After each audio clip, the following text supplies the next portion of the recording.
and welcome to yet another session of Automots on the Couch. For the next few sessions, we'll be chatting about helpful hints and tips on how to buy a used car for the first time. Whether you're entering onto the market to buy a car for the first time yourself, or whether you're a parent looking to buy a first-time car for your children.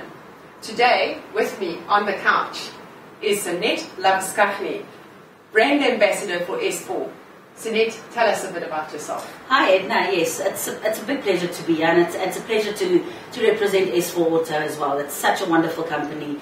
What brought me here, all the way here to Pretoria from Boksburg, is obviously me being in MasterChef South Africa Season 2. I got to the top 13, wow. And with all of that said, S4 Auto kept it in the community, and I've been doing a lot of work for them, and they sponsored me my car for a year, so it's been, and now my life is cooking. It's exactly the way I wanted it to. It's the way I wanted it, and now I cook.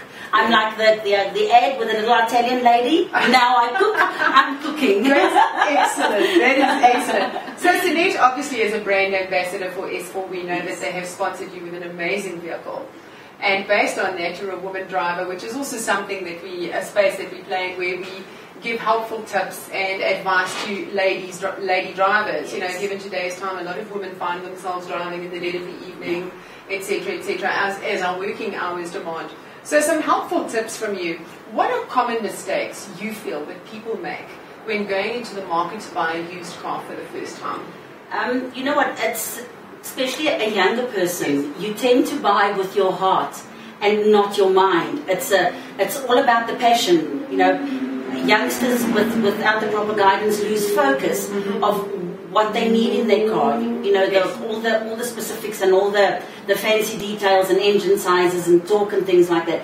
And it's just the latest car with the latest colour, and that's what they focused on. Right. I think that's the biggest mistake a person can make. So in what I'm understanding is that it needs to be less of an emotional decision and based on something far more serious. Absolutely.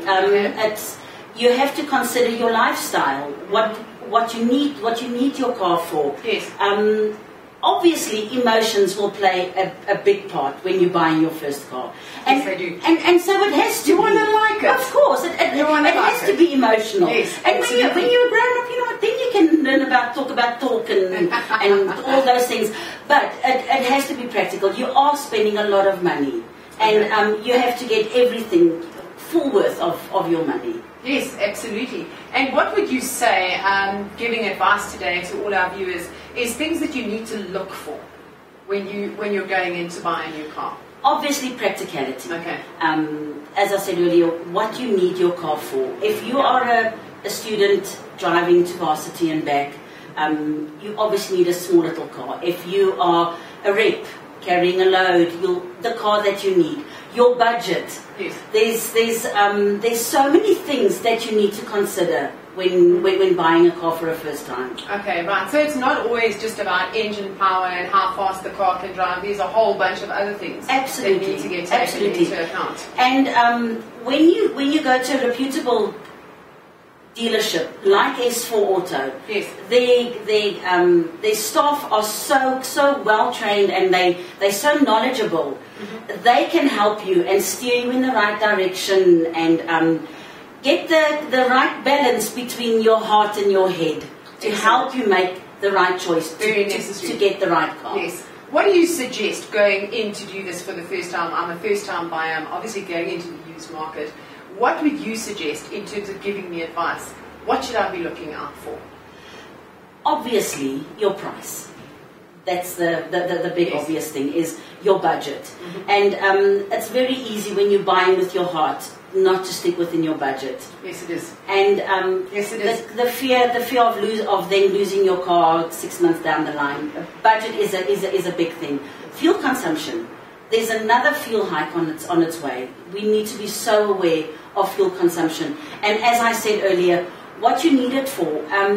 You need a fast fuel guzzling car today because your parents are footing the bill perhaps for the fuel in the car. Yes. But in a year's time, when you are living on your own, will that car will still be as practical as now? So ask for advice. Okay. Ask your parents. Go to a reputable dealer. And think a bit with your head, not just with your heart. Perfect. Sanet, great advice to all of our viewers. Where can we find you? Where can potential new buyers find S4? S4 Auto, we're in Boksburg. The website is www.s4auto.co.za. The telephone number is 011-823, let me just check, 6828. And of course, Automart. Don't forget Automart. Stay tuned, where we take you through some helpful hints and tips of showing you how to check your oil and your water levels in your car. See you again soon, and happy driving. Bye. Hi, Sanet again, yeah.